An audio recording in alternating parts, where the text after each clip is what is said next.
wadahadalkii 8 saacadood in ka badan soo socday oo ganafka ku dhuftay Roble u tegitaanka gudoomiyaha baarlamaanka waxay ka dambeysay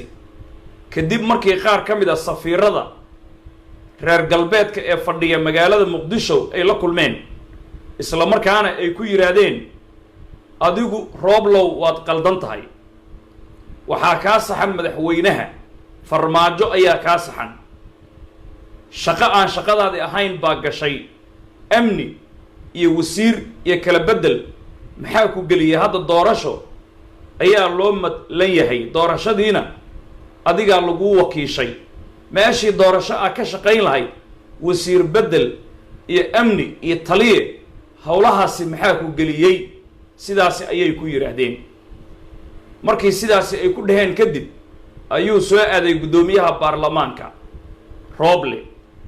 ilaa iyo hadda mursal oo xalay toole ka quustay Roble waxay ku kala tageen lama garanayo haddaba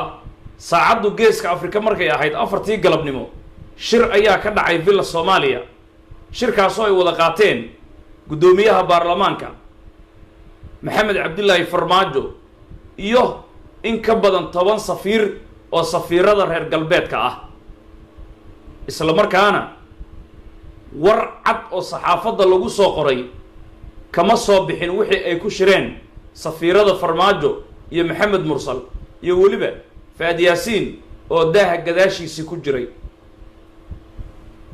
balse sida safiirada Roble la kulmay ay sheegeen waxay ku yiraahdeen Farmaajo ka saxan safiirada la kulmay Farmaajo reer galbeedka waxaa ka maqnaa Ingiriiska iyo hal wadan oo kale waxaana dhici karaysa in war saxaafadeed laga soo saaro inaan laga soo saarinna way dhici kartaa xalay waxa la isku mari waayay dadka qaarkii warbaahintu waxbay ku darayaan waxa way ka jarayaan laakiin annaga SMC waxaan idin sheegaynaa waxa la isku mari waayay laba qodob ugu weynaa inta kale oo dhan basiid bay ahaayeen labada qodob oo la isku mari waayay awalna heshiiska uu dhacay in Roble dadka dhexdhexaadinaya warkooda uu qaato waxay kala ahaayeen ko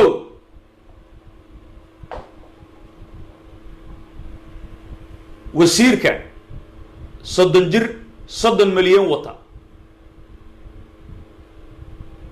iyo soo celinta awoodda maadaama ra'iisul wasaaraha awoodda laga xayuubiyay tii doorashada iyo tii amnigaba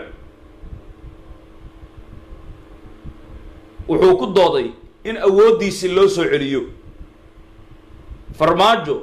oo aan ka raali ahayn Roble awooddiisa marnaba in loo soo celiyo waxaa nimankii ay sanduleeyeen oo dhexdhexaadinta waday uu ogolaaday in awoodda haaf kaliya uu u soo celinayo oo marnaba aanay dhici karin Roble awoodoo dhammaystiran in loo soo celiyo oo awal loo dhiibay doorashada iyo amniga doorashada loo dhiibay Farmaajo wuxuu isla soo taagay wax walba waan idinka yeelay ninkan waxaan u soo celinayaa haddii 30 jirna uu ka tanaasulo meesha aan rabna aan geyno waxba yeelan siinin doorashada ayaan u soo celinaynaa inuu wado bas ah laakiin amniga doorashada marnaba uma soo celinayo mana u soo celin doono Farmaajo sidaas ayuu ku adkaystay haddii uu dhaqaaqana waxba u soo celin mayno yiri saanaan ku kala joogaynaa sidaanaana doon noo dan ah qodobka ugu horeeya oo ma arkaysa xalay toole lagu kala tagay waa kaas isagoo oo Roblena uu ku dooday uu yiri anigu doorashada iyo doorashada amnigeeda maadaama madaxweynuhu baarlamaanka hortiisa uu igu dhiibay haddana uu iga xayuubiyay ha ii soo celiyo sidaasaan heshiis ku qaadanaya Farmaajona wuxuu yiri maya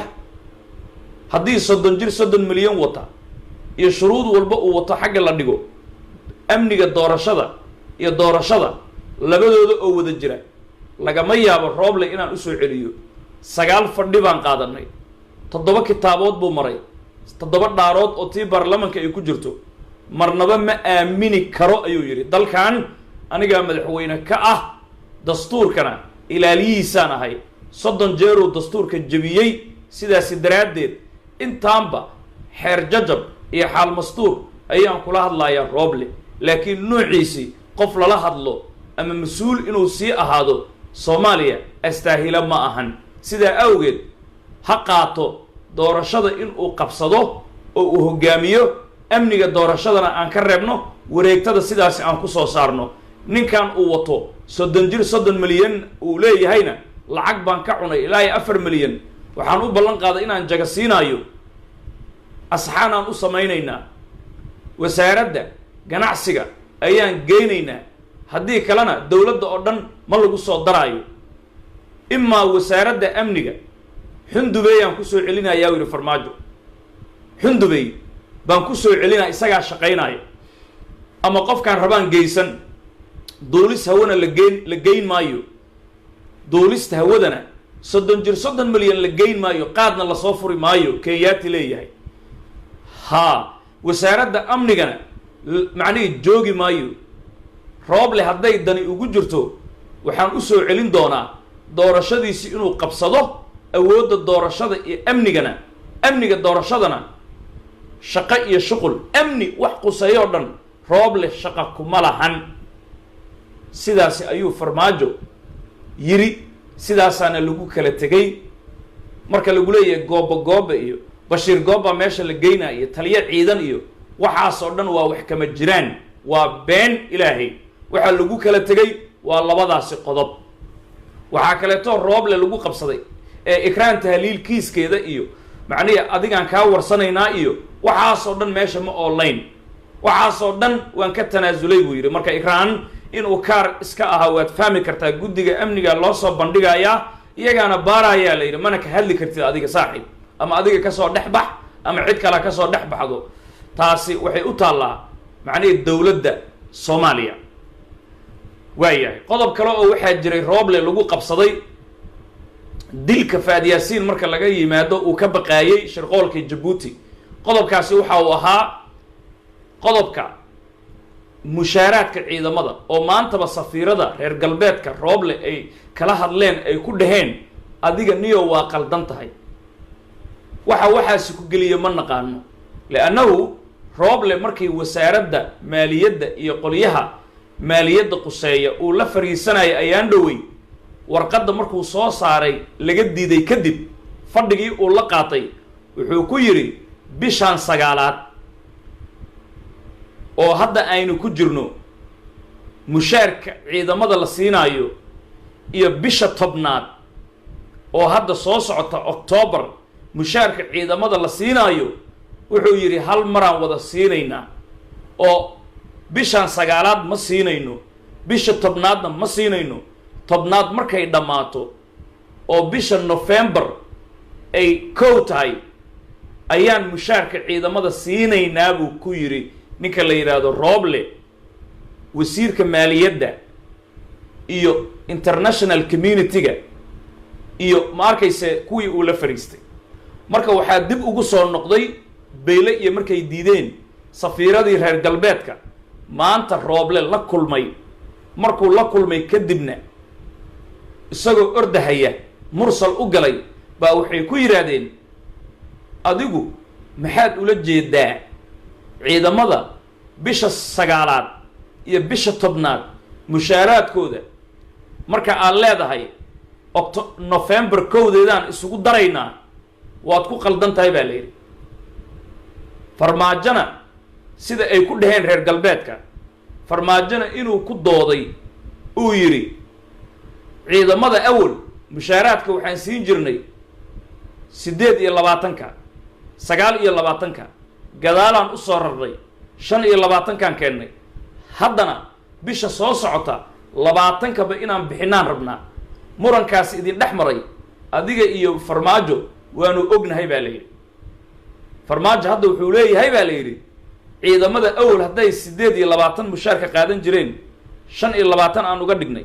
haddana bisha soo socotana aan rabno 20ka bisha inaan mushaarka siino bisha markay 20 ku dhacdo in accountnada lacagta aan u fasaxno adiga inaad tiraahdo 2 bil mushaar la siin maayo kowda bisha 9aad ayaan isugu darayaa farmaajo kaaga saxan baa la yidhi sidaasna dawladdu kuma shaqayn karayso lacagtan annaga waa soo dhiibnaa bangiga adduunka IMF soo dhiibta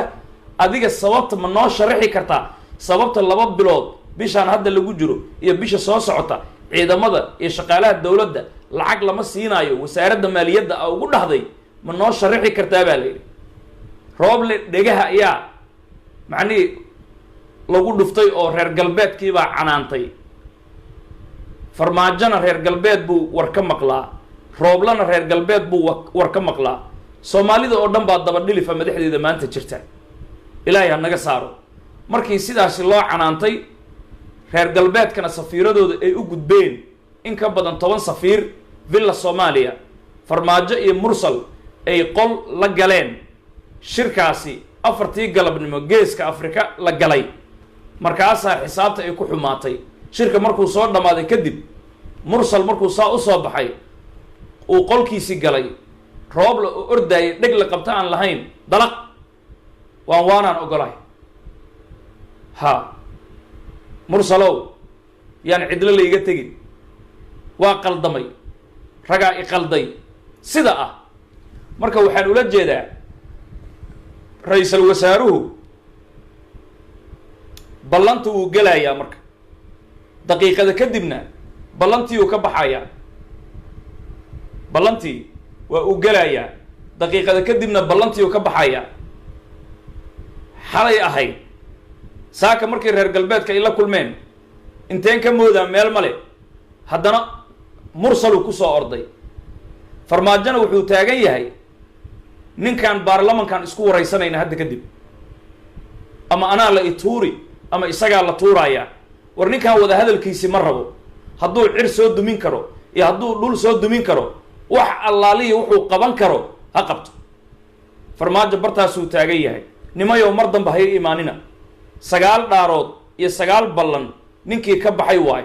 waana nin weyn oo 50 sano jir ah marka sidii 8 jir oo kale iyo sabi inaan u sasabna ma ahan doorashadan way dhacaysaa sida uu yiri farmaajo qaramada midoobeyna waan u sheegay wayna soo dhaweeyeen iskaacalka aan ku shaqaynayno dawladnimada waan u cadaynay qaramada midoobay wax qaldan ma jiro doorashadanna macnaheedu maamul goboleedyada isaga awoodda u galiyay marka saa awgeed doorashadana way dhacaysaa rooblana loo hitin maayo hadduu cir iyo dhul soo dumin karo ha soo dumiyo waxaan awood u celinaya male haddiiba xalay uu diiday inaan ma arkaysa macnaheedu nala maslaxeeyo farmaajo halkaasuu taagan yahay faad yaasiin 2 habeen oo isku xigta ayuu cashooyin uu u sameynayay saraakiisha ciidamada qaybahooda kala duwan isaga oo macnaheedu ku boorinayay amar buuxana uu ku siinayay in cid waliba oo amniga isku dayda inay khalkhal geliso dhagaha lagu dhufto aan loo aabayeelin xitaa farmaajo hadduu yahay sida uu warka u dhigay faad yaasiin iyada oo uu tilmaamay siiba bisha 12 October inta laga gaarayo habeen iyo maalin saraakiisha iyo ciidamada ay si 10 jibaaraan gacan ku haynta amniga si kasto ay ahaataba waqtigaasoo ku beegan xukunka maxkamadda Kenya badda marka ay soo xukumayso sida aan haddana SMC aan sii sheegnayna waxaanu sheegnay October 12 inta laga gaarayo qoliyaha villa Soomaaliya ku jira maanta xukunka haya meelo badan ayaa dab looga shidi doonaa weerarada lagu qaadi doonana waxay noqon doonaan kuwa intensive waxa afka qalaad lagu yiraahdo jubbooyinka duqeymaha ka dhici doona kismaayo iyo dhulkaasi dad baa lagu leyn doonaa qaraxyaa la isku dayi doonaa Muqdisho khalkhalgelin amni baa imaan doona iyada oo Ingiriiska iyo Kenya Imaaraadka Djibouti iyo Masar ay doonayaan in maxkamadaasi Soomaaliya badda loo soo xukumi doono ay fashilanto dib loo dhigo marka saa awgeed faadiyasiin wuxuu ku baaqay taliyaashana uu kala hadlay mushaar ma weynaysaan dhaqaalena ma weynaysaan xalay bay ahayd qalqal yar markii lagu furay ciidamada iyadoo 25 mushaar u soo dhacayo 23 in ciidamo gorgor kamid ah iyo belayska lacaga intoo loo soo diray haddana ay xadhimatay isticmaali waayeen taasoo shaki gelin ay ahayd laakiin markii dambe militariga ciidamada kala duwan dhammaan lacagta loo soo wada fasaxay meeshii 25 loo fasixi lahaa si khalqalka meesha uu uga baxo ciidamada aan loo cabsi gelin haddii been ay tahayna ciidamada mushaarkooda xalay ma u soo dhacay oo ma biisheen maantay haa iyo maya Soomaali weyn adinkaan idin weydiin marka ilaa iyo 12 Oktoobarna waxaa lagu furi doonaa qalqal badan Axmed Madoobe isaguna waa tii uu si daran u xanuunsaday isla markaana imaaraadka loo qaaday imaaraadkiina ay wax ka qaban waayeen sida xanta ay sheegayso waa sakaraad nafta waa loo siman yahay waayeel iyo saqiirba laakiin inuu sankaraad yahay imaaraadkiina ay dhaheen wax kama qaban karno hadda sida wararka ay sheegayaan in Jarmal dhuumasho lagu keenay halka dawal loola soo orday bay wararka tilmaamayaan Axmed Madoobena waa garabka Saciid Cabdullaahi Deni haddii aan u noqono maamul goboleedyada iyo Rooble qoorqoor way isdagaaleen in adeerkii ugu dhow lafta gareen waa uu ka qulqulay bannaankaasu ka daawanaya Saciid Cabdullaahi Deni waa tii ay wada hadleen uu ku yiri saaxiib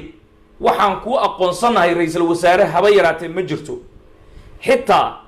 zoomkii uu isku dayay inuu maamul goboleedyada shir ugu qabto in Saciid Cabdullaahi Deni uu ka diiday ninka la yiraahdo Rooble maba ku aqoonsani uu yiri niyahow Deni iyo Rooblena meeshii ugu xumayd ayay kala marayaan oo waxa weeye maamul goboleedyadii kalena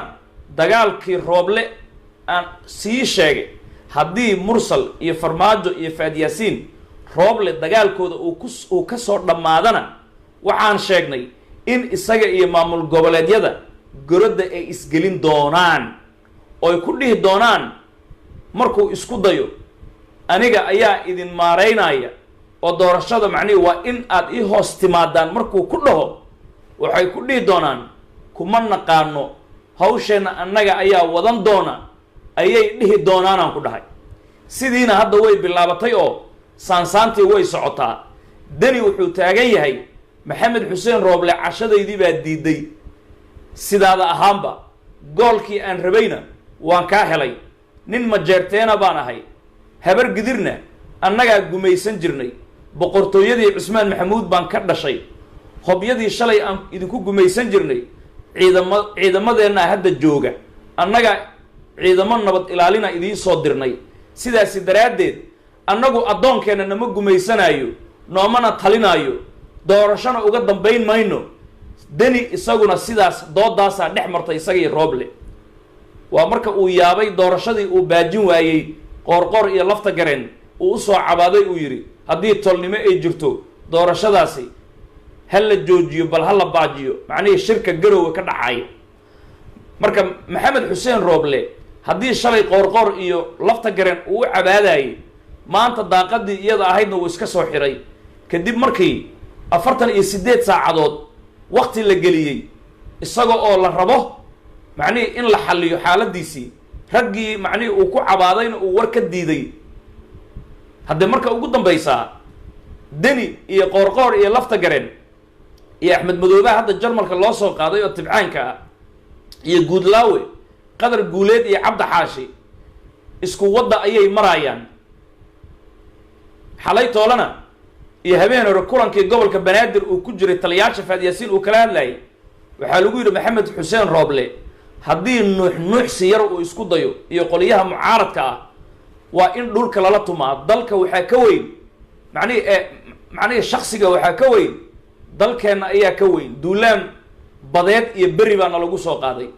ee aan isbadbaadino oo gacmaha aan iska qabsanno saraakiisha sidaas u sheegayay iyo gudoomiyaha gobolka Banaadir Cumar Finish wayna ogolaadeen haddaba Maxamed Xuseen Rooble xalay toole kulankii loo fadhiyey wararkiisi waxaa ka mid ahaa aniga shiid baan ahay 4 milyan oo dollar markii la yiri war maxaa ninkan ku daba dhigay 30 jir maxaa 30 jir ku daba dhigay 4 milyan oo dollar ayaan ka cunay buu yiri siyaabo kala duwan aan uga cunay meel aan ka keenana ma haysto maadaama 4 milyan aan ka cunay macnii jaga iigu bedel buu yiri ra'iisul wasaare anigana jagadii aan u ballan qaaday marka haddii jagadii aan u ballan qaadayna hadda amnigaan u dhiibi rabay waad iga diideen haddana duulista hawada macnii aan la jeclaaday shuruudiisayna ka mid ahayd seen yeelaa hadalka meeshaasuu mariyey markaasaa lagu yidhi dee dowladdu qandaraas ma ahan maqaayad qofi ay u shidan tahayna ma ahan macnii adigu nin inaad lacag ka cunto markaasi kadibna aad tirahdid jagaan ku siinayaa sidaasi dowladnimo ma ahan baa li rooblow macnihii qofka marka wasiir loo magacaabayo ama jago waxqabad iyo dowladnimo ayaa macnihii jaga lagu siiyaa laakiin nin baan lacag ka cunay guri Kenya ku yaal ayaan ku dhistay welina waa iga qabiyo intaasna way igu tagtay waxna fara kuma hayo ma shaqaynaysaa la yidhi marka saa awgeed farmaajo marka uu labalaboonayo oo gebi ahaanba shirka uu ku tumanayo oo ku xaarayo markaasay ahayd markuu isla soo taagay oo lagu yidhi diyaaraddii adiga ma celisay maya emailka anuu ma dirine ee anigu toosaan ula hadlayuu yidhi emailka ani ma dirin laakiin haye ninkan ma dili gaadhay ha ani dil uguma talagelin inaysan diyaaradda imaan besaan rabay waaya yaa qorshahaas dadaa macnihi igula taliyey ra'iisul wasaare dhan baa tahay dadaa kugula talinaya miya dalka dumi dadka macnihi madaxda lay dadaa kula talinaya waa samaynaya miya haye waa laga dhegaystay 4 milyanaa qaadatay jagaan kugu bedelaa tiri dowladnimo miya maya si aan yeela ma lehe jawaabtiisa roobla saasay noqotay haye ciidamadii baa waxaa tiri intaad maaliyadda u tagtay bisha 9aad iyo bisha 10aad waxba mushaara ma siinayne bisha November 1deeda aan isugu daraynaa baa tiri maxaad ula jeeday maya waxay ila noqotay in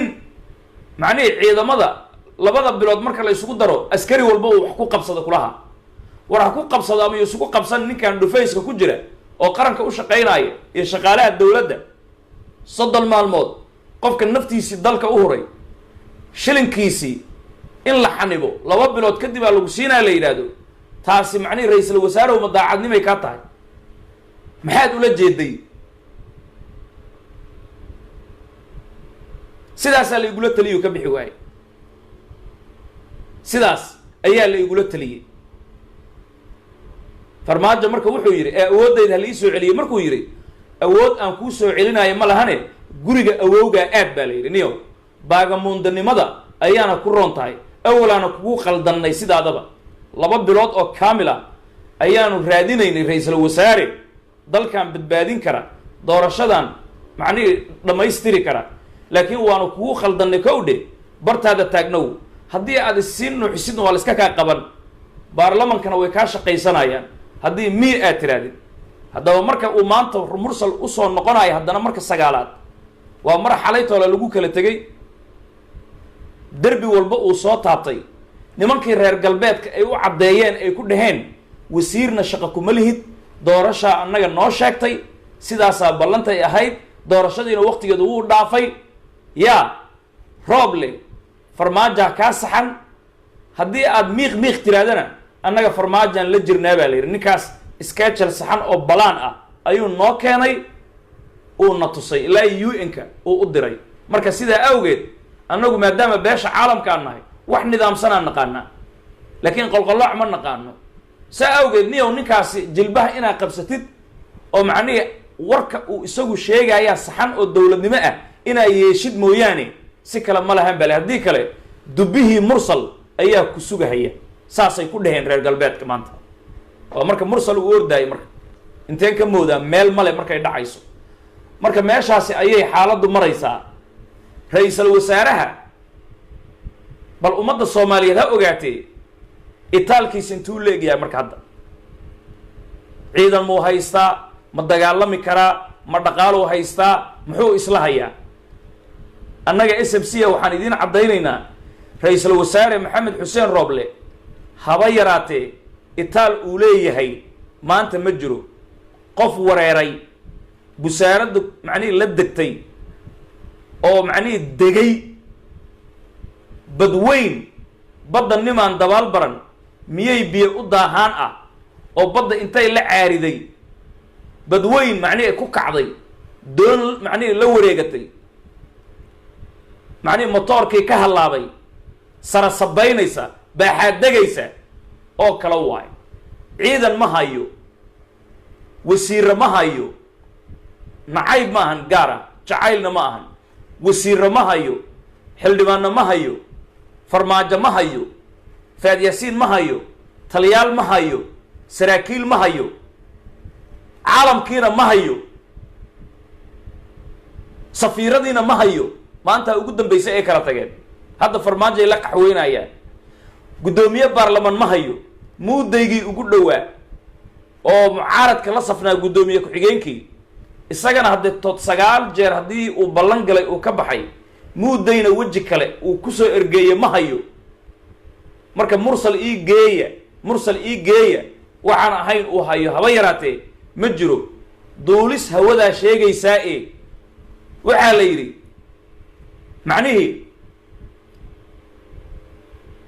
macnihii war badda ya doon xataa loo dhiibi maayaa la yidhi ninka awoodata doon doon taariiba xataa loo dhiibi maayo dan ma kuu tahay sidaas adoo garbaa uga xiran doorashadaana way dhacaysaa mana lagu joojinayo wax awooda lagu soo celinayana male waxaad tiri kartid tar baa la yidhi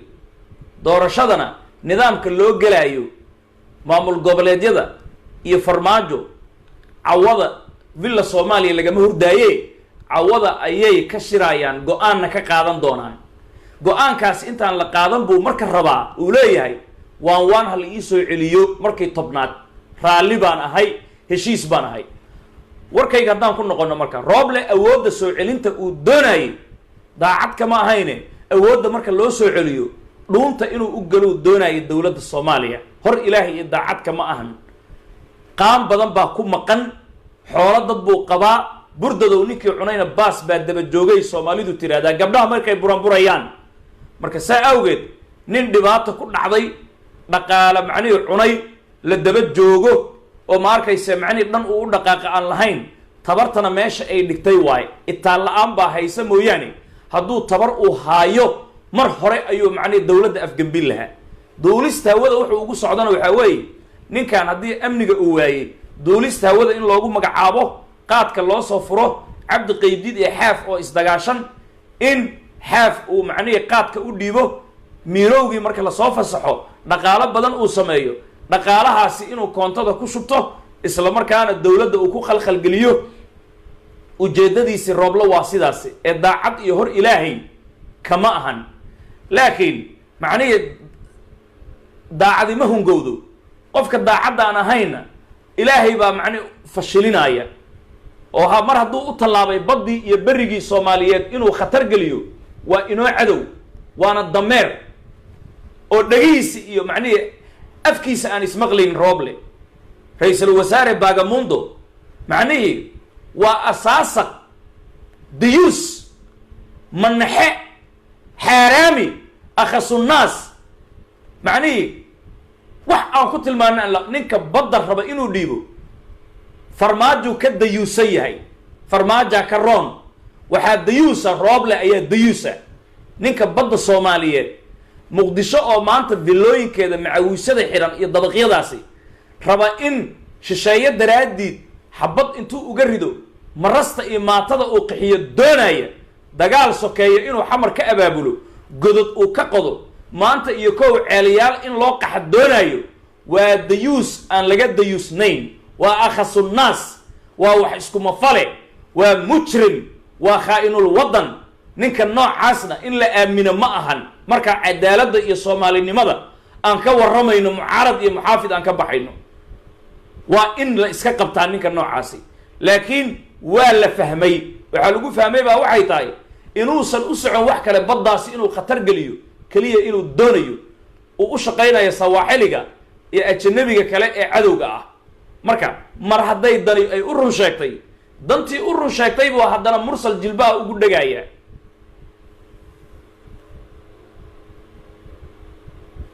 دانا أيو ديلا يا مركا سوماليدو عربت معاي تنتو معني النبي محمد وحيري عربيا العين أنا كدش لكن عربتي النبي محمد ما أنت معني ما جوكتو عرب في عنا وجرتها عرب ما أنت قميص وضعته أني كنا يسنا ولا أركايا واجي هرانا أنا جو مركان يرين قفك قميص ضوته يا في يدا إنسان صابحين يا فيسبوك أنا معني وانو يستاجرني وكبر كيسن جرني قفك قميص ضوته وذا أنو نقيمه لكن وحان أرجنا شاشة هذا نين قميص وطأ نيكنايا أو عقال حران مركا قميص كأنه دقن يهينا عربت ما أنت جوكت ودو جدا مركا عرب سومالي دو وحي ترادا عرب وريري دانا أيو ديلا دانا روبلي حبط إصلاحها يا مالي وحي أما جناء أو دنا ولقهر يمادي لقهر يمادي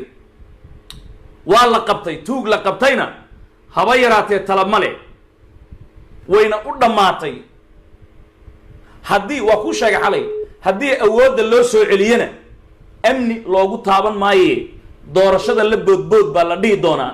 isaga iyo maamul goboleedyada ayaana goladda isgelin doona rooble xabad ma hayaga ka cabsanina berri wuxuu heli doona qaybka allaa og rooble xabad islama hayo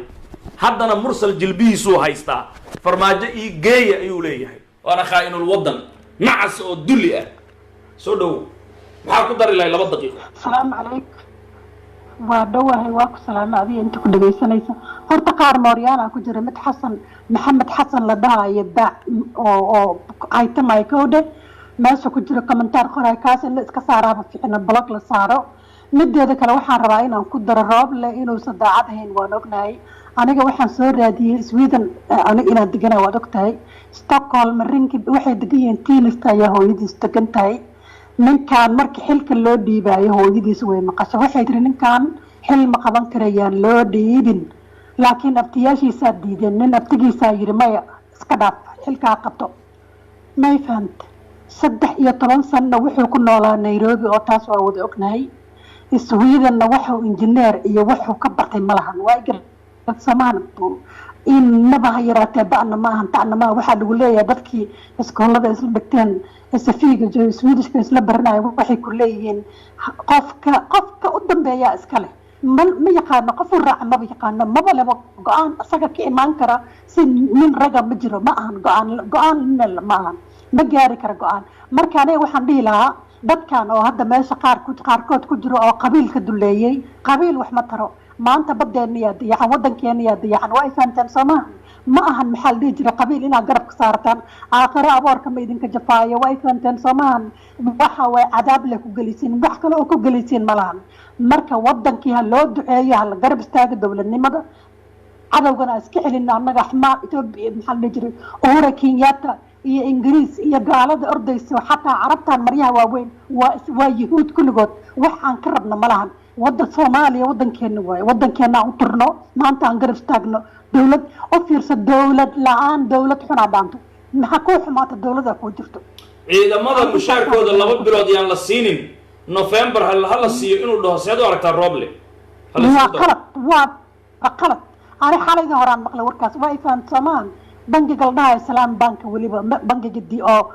ciidanka lacagta ka xaniba kaas waa qaarkood Islaam Bank waa Islaam Bankana waxa share ku leh ninka Galdaha Ismaaciil Umar Geel waa ifaan Soomaan walaalaha Djibouti ayaa ku leh share bangigaas waa bangiga ciidanka lacagta ka qaato laga hakiyo kuwaas waay marka waa qalad wuxuu rabay inuu qalqal sameeyo abni waxa way roob sababta muxuu rabay sababta 2 bisha 9aad iyo bisha 10aad ciidan ma lacag lama siinaayo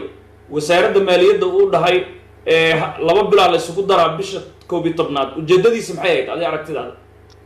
aniga aragtidayda ujeedadiisa waxa way qalqal uu rabay inuu abuuro waxa way ciidan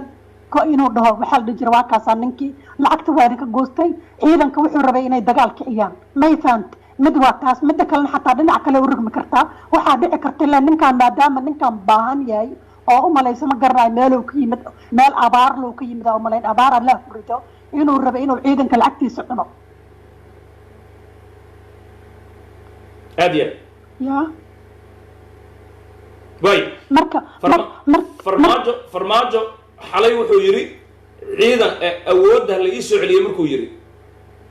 war waxaan ka tanaasul awoodana ma ku soo wada celinaayo amni ma ku soo celinaayo doorashada kaliya ku soo celinaayo inuu yiraahdo rooblana uu diiday seed u aragtaa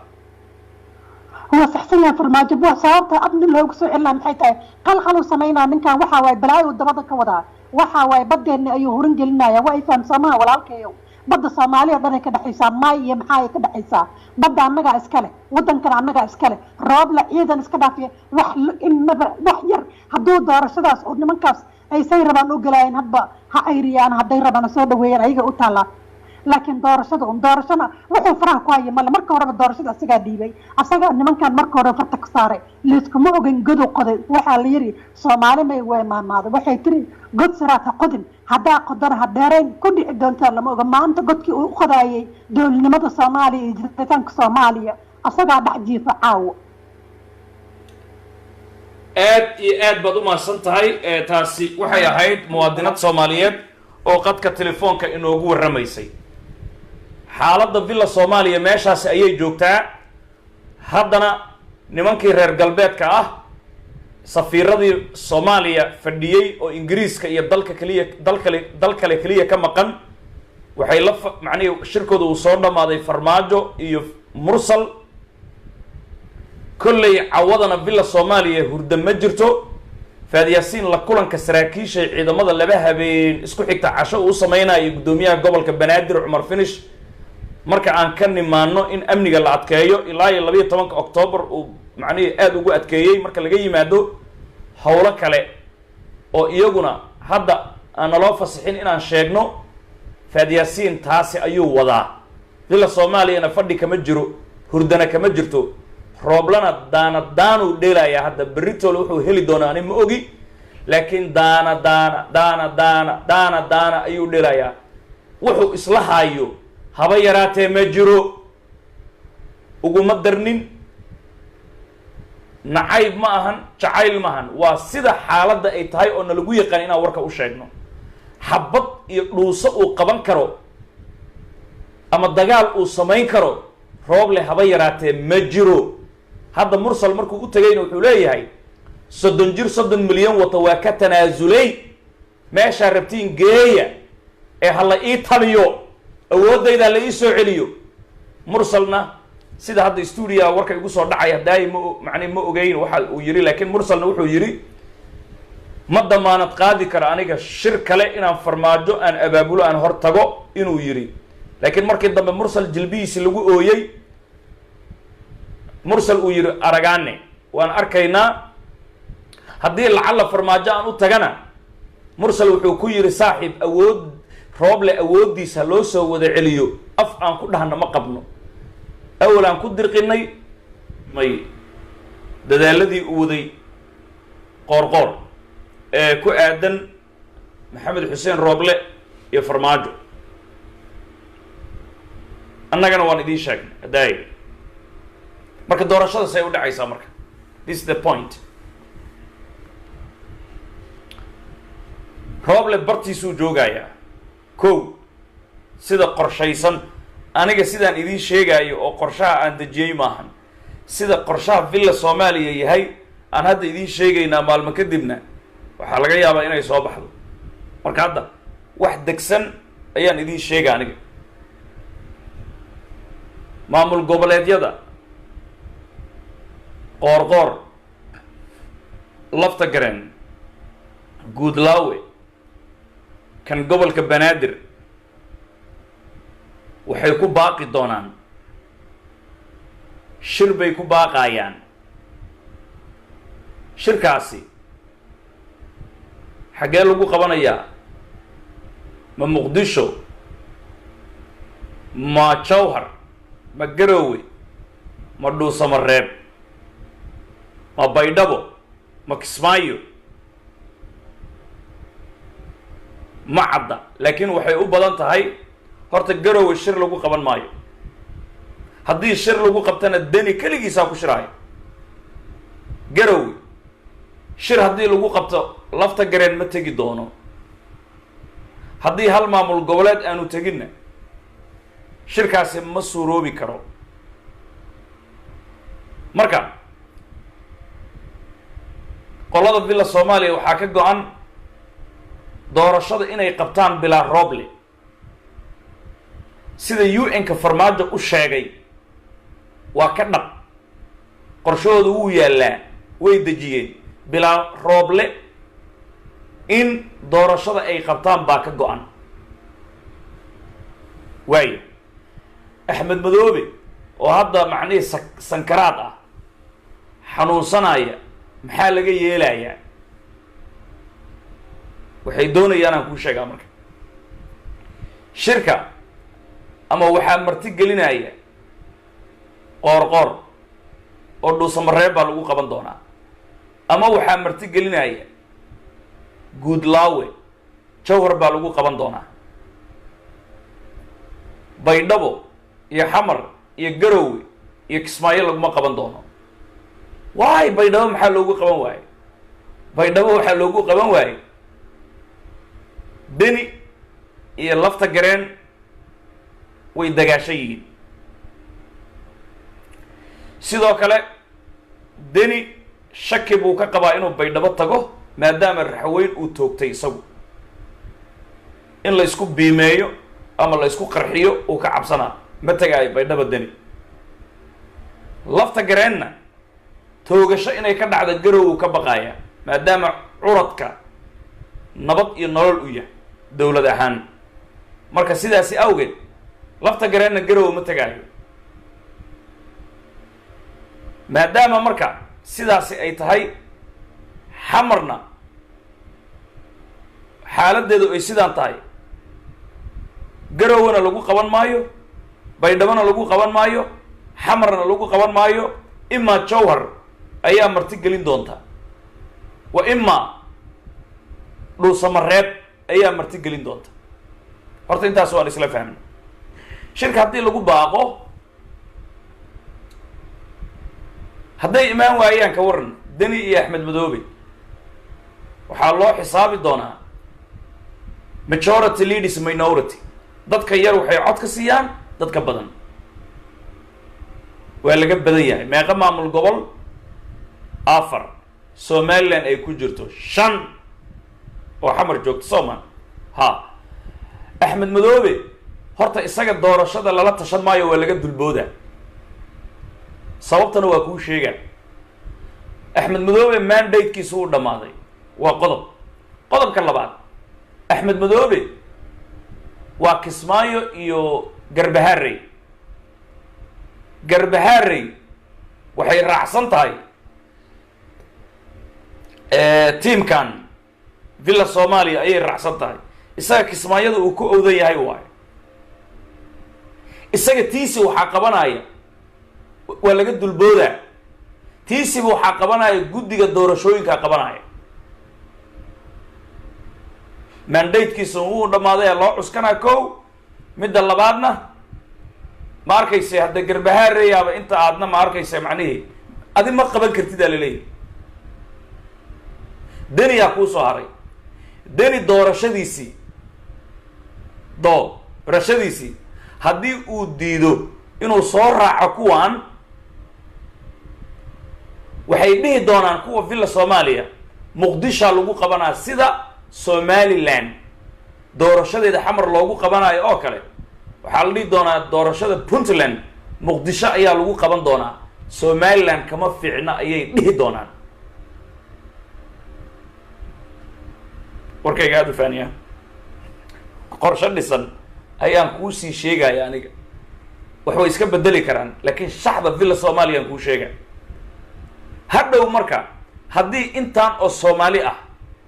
maamul goboleedyada israacaan marka deni keligiisaa wuxuu noqonayaa far soo taagan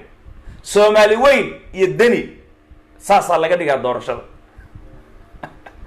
soomaali weyn iyo deni inta somaliland fadhida inta waxaa fadhida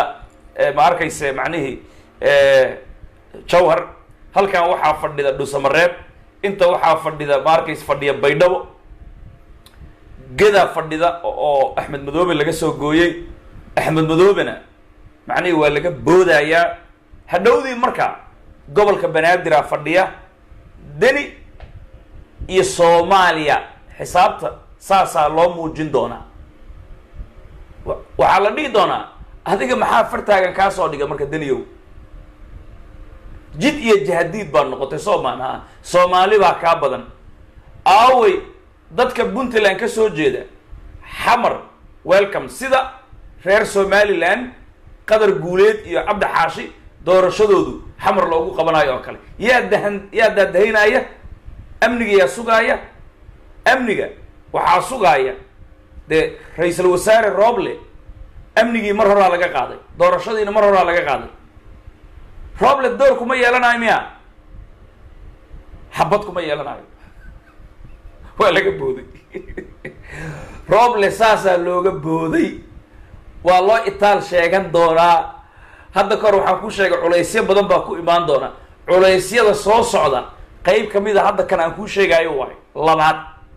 tan saddexaadna maalmo kadib aan kuu sheegi doonaa markay soo baxdo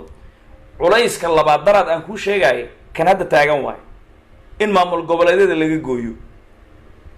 soo maan daraad taliyaashia laga gooyey wasiiradii hala shira hadda maamul goboleed in laga gooyo culays saddexaadaa jira marka oo ka dhib badan kan saddexaadna maalmo kadib sida kan hadda uu usoo baxay aan kuu sheegayo markuu soo baxo aan ku dhahayo culays saddexaadaa kusoo socda soo kuma dhihin aan ku dhaha dana hadda ma fahmaysaa roble marka shirkan hadda lagu macnihi lagu baaqi doono ama jawhar ama dhuusamareeb qoorqoor uu marti gelin doono problem ma ka soo qayb gelaya maya waxba shaqo kuma leh sidii kan garowe looga booday doraad oo kale looga boodaya yaa loo baahan yahay marka yay u baaqayaan marka waxay u baaqayaan maamul goboleedyada guddiga doorashooyinka besay u baaqayaan waxay dhahayaan guddiga doorashooyinkow aan isu imaano marka doorashadiisaan u wadi lahayn aan ka tashanay dhihi doonaan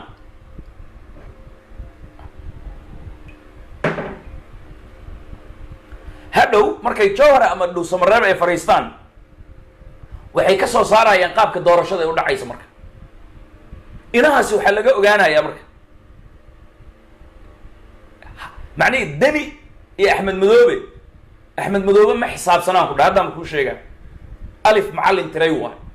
liiska uu ka tiran yahay isaga xisaab male waa laga dulbooday deni keliya foxka ay saareen nimankan villa soomaaliya deni baa lagu fiirinaya shirkaas inuu kasoo qayb galo isaga mid buu garow uu ku sheegay inuu ku qaban doono sooman ahaa waxay dhihi doonaan maamul goboleedyada shirka annagaa ku baaqnay meel dhexa aan isugu imaano garowe ma aamini karno baydhabona lama aamini karo oo adiga ma aamini kartid oo dad baa ka toogatay marka jawhar ama dhuusamareeb marka lagu qabto waa middle meel dhexa waayo bartaas imaa way dhihi doonaan haddii isagaa la fiirinaa marka wayna kasii tashadeen hadhowdii marka hadduu yimaado waxay kuwaasi gooyaan buu ku go-an yahay axmed deni kuwaana macnihii regiir u dhaha jarmalka kuwaani ayaa liid garaynaya doorashada processkeeda axmed madoobe waa laga boodaan ku dhahay booskiisii gadaa ku jirta waxaa liid garaynaya ama hogaaminaya qoorqoor guudlaawe iyo lafta gareen iyo cumar finish qadar guuleed cabdi xaashi intaas oo meesha fadhida ay gado ayaa hogaaminta iskale haddii xataa deni uu go-aan ka baxsan kuwan uu keeno waxaa la leeyahay annagaa kaa badan saaxiib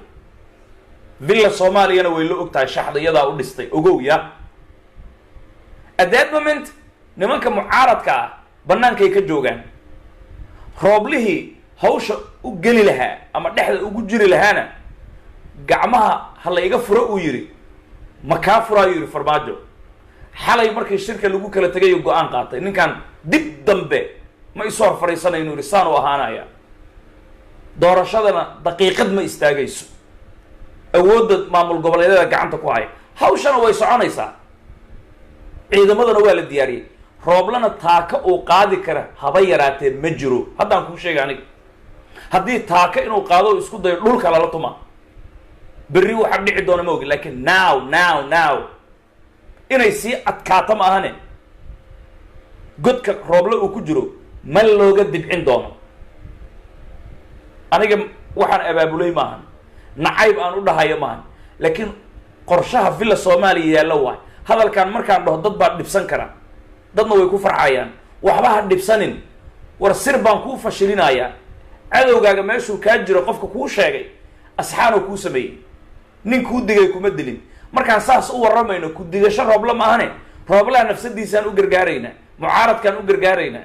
wixii jiraan sheegaynaa hawl dhaxaan ka nah beenna ma ahan haddee ogow yaa marka wariya dhammaantii maxaa dhici doona haddii deni uu iswaalwaalo qaaq uu yidhaahdo laga qori maaye puntland dadka degan oo dhan sida doorashada somalilan xamar loogu qabtay howl inta loo diyaariyo ilaala loo sameeyo ayaa doorashada xildhibaanadiina soo doortaa la dhihi doonaa inta deni mucaaradsan oo dhan bartaas intay isku soo shubaan bay dhammaantood xildhibaano noqon doonaan qaaq ha yidhahda hadduu doono qorshaha la dejiyey baa sida ah soomaali iyo deni in la istuso marka dad deni ka soo horjeeday ma jiraan mise ma jiraan oo puntland ku nool ha iyo maya marka gadaal ugu noqo hadal waxaa jiray uu sheegay juxa wasiir federaal isla markaana puntland u dhashay hadda ka hor shir qarsoodiya reer puntland ay qabsanayaan wuxuu yidhi puntland masiirkii aan ku lahayn soomaaliya ma hayno nuclear option ma qaadana macnaheedu waxaa weye waxaanoo dhan ma ka harnaa meeshaan waxba noogama soo socdaan waa nalaga adkaaday luuqadii sidaasay ahayd juxa marka kiyaa soo baxaya sida somaliland ergadeeda xamar loogu dooranayo marka kuwaan lasoo habeeyo sidaas iyo si lamid ah iyagoo taagan reer puntland doorashadooda somaliland sarta ku dhegan aa loogu qaban doonaa international communitygana waa laga gadayaa yaa ka gaday villa soomaaliya nimanka jooga UN-kana daraada u gudbiyey iyadoo macnihii maqal iyo muuqaal new york khudbadii sanadlaha uu ka hadlaayo farmaajo marka saa awgeed waana lagu ammaanay maantana waraan kuu sheegayaa UN-ka waxaan dhihi lahaa safiiradii reer galbeedka ingiriiska iyo dal kale marka laga yimaado farmaajoay la kulmeen waxay kala hadlaayeen wax kale maahan waxay kala hadlaayeen waxay tahay annaga doorasho inaan aragnaan rabnaa bes go ahead adaa saxan saasay ku dheheen adigaa saxan go ahead rooblana waan kuu sheegay galabtaa lagu dhahay you are wrong waa qaldan tahay 2 bilood mushaaraadka ciidamada yaan la siinin bisha November ayaan isku siinaynaa inaad dhahdo farmaajona uu dhaho 20ka bisha waa u shubaynaa ciidamada mar walba isagaa kaa saxan baa leeyahay waa kuu sheegay daayaan kuu sheegay live marka doorashada Soomaaliya horta ma baaqanayso marka lagu leeyahay shacabdaasay ku socotaa haddii marka international community uu soo dhex galo maxaa dhacaya taasi hadda kama warramayo shacabda international community hadduu soo dhex galo deni markuu is soo maqiiqo qaaq uu yidhaahdo oo la yidhahdo doorashada puntland keliya ka soo horjeeda somaliland kama ficna sida reer somaliland doorashadooda xamar loogu qabtay daruufta soomaali weyn haddii ay diyaar tahay loo baajin maayo puntland keliya xamar baa lagu qabanaa marka la yidhahdo deni qaaq uu dhihi doonaa qaaq markuu yidhaahdo oo adduunyada u qaylisto ya oo ma arkaysa macnihii na soo dhex galaay uu yidhaahdo haddii international community-ga ay u dhega nuglaadaan ay soo dhex galaanna habkii looga bixi lahaa denina loo loogi lahaa iyadana mar kalaan ka sheekayn doonaa markay soo shacbaxdo laakiin way diyaarsan tahay say uga bixi lahaayeen macnii way diyaariyeen qolada villa Soomaaliya joogta okay ustaad adan waxaa iska daba wareegayo ma dhammaanayo ee beelaha haween ay isku tashtaan marka isku soo wada duub doorashada wadadeeda meeshaasay maraysaa rooble awood ma loo soo celin doonaa cilmiga ilaahay baa u saaxiiba maya ma sugaysid ma sugaysid isku daygii ugu dambeeyay xataa wax rajaa ma leh way isku dhammaatay laba toddobaad hadday u badato ama toddobaad rooble 2 toddobaad hadday u badato ayaan isla fiirinaynaa rooble culayskana waa lagu badin 2 toddobaad bariiska macnihii laga dhiibaya hadda ya way soo nacayaan kuwa bariiska dhiibaya markay soo nacaan haddii ilaahay uu nafta nagu simo markaasaan arki doonaa sida ay shaxda tahay waay waxba ku dari maayo laakiin waxaan kuu sheegayaa daraadaan ku dhahay maamul goboleedyada iyo rooble goradday isgelin doonaan xitaa haddii doorashada loo soo celiyo marka doorashadii usoo celinteeda xalay ugu dhowey doorashadaada qabsaa layidhi oo kuu soo celinay laakiin amniga doorashada waa kaa reebnay 30 jirna iska dhaaf markuu diiday awooddaydoo kaamilaan rabaa 30 jirna kama tanaasulayo markuu yidhi markaasaa waxaa la yidhi geedka aad gaadhid miro ka gooso marka now xayndaabkii dowladnimada iyo dulqaad waa ka baxday annagana dulqaadkay inta waa ka dhammaanay marka awood soo celin ma jirto doorashadii marka amnigeeda yaa haya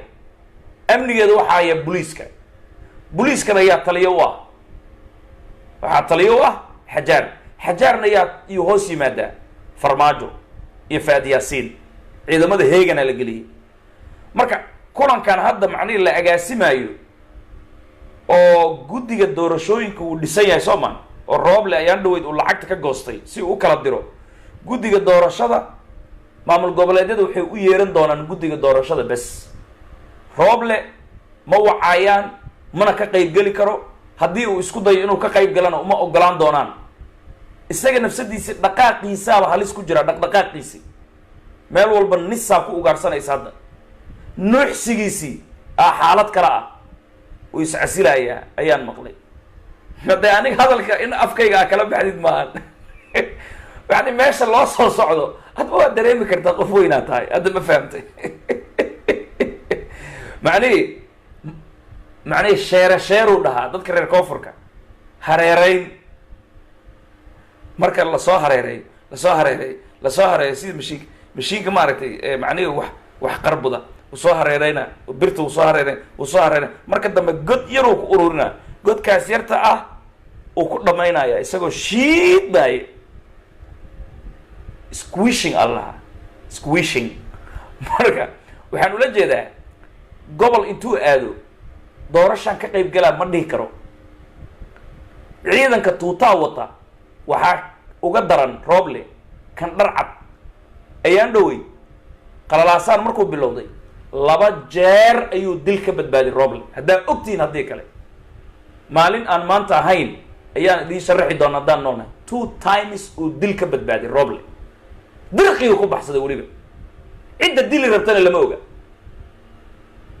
ma aan askari tuuta wata ma ahayn hadda ma fahmaysaa meeshaan marka waa la isdaba joogaa xaafadan markuu ka baxo xaafad kale markuu tagaayo hadduu nabad ku taguu nasiib leeyahay waxa ad isaysaanna waa dawlad iyo maafiya waay bahashan hadda kursi oo la isku dilaa marka mar haddii ciddiisana uu war ka diiday hiilo badan male garab badan ma haysto marka saa awgeed rooble shirka ma ka qayb galaayo haddii la qabto maamul goboleedyada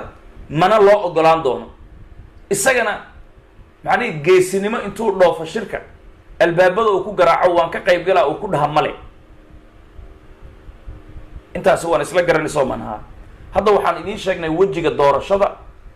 villa soomaaliya ay dejisay soconaya aan istaagaynin inuu kaasi yahay rooblana isagoo bartaa taagan laga dhaqaajin doono majority-ga maamul goboleedyadana ay wadi doonaan laga boodi doono axmed madoobe axmed madoobe beddelkiisii guddiga doorashada ay wadi doonaan xulista haddaan kuu sheega aniga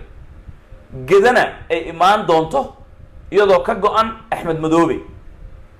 ninka marka loo soo dhiganayo rooble wuu xiran yahay xamar macnii ma ka dhaqaaqi karo ninka marka ay isugu tegi doonaan maamul goboleedyada farmaajo isagoo xag ka fadhiya